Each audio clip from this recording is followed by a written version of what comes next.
Apollo ১৩ মিশনকে ১৯৭০ সালে নিরাপদে পৃথিবীতে ফিরিয়ে আনার নায়ক মার্কিন মহাকাশচারী জিম লোভেল মারা গেছেন।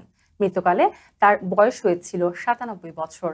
নাসা এক বিবৃতিতে জানিয়েছে, চাঁদে অবতরণের প্রচেষ্টা চলাকালে মহাকাশযানে বিস্ফোরণের কারণে মিশন বাতিল হলেও লোভেল একটি সম্ভাব্য ট্র্যাজেডিকে সাফল্যে রূপ দিয়েছিলেন।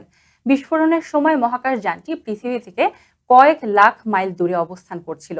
ঘটনাটি সরাসরি টেলিভিশনে দেখছিলেন কয়েক কোটি মানুষ।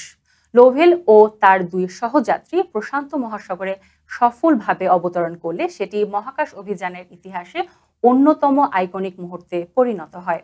লোভেল অ্যাপোলো ৮ মিশনেরও অংশ নিয়েছিলেন এবং তিনি প্রথম ব্যক্তি যিনি দুবার চাঁদের উদ্দেশ্যে গিয়েছেন, যদিও কখনো চাঁদে নামতে পারেননি। নাসার ভারপ্রাপ্ত প্রধান শন ডাফি বলেছেন, লোভেল যুক্তরাষ্ট্রের মহাকাশ কর্মসূচিকে ঐতিহাসিক পথে এগিয়ে নিয়ে যাওয়ার গুরুত্বপূর্ণ ভূমিকা রেখেছেন।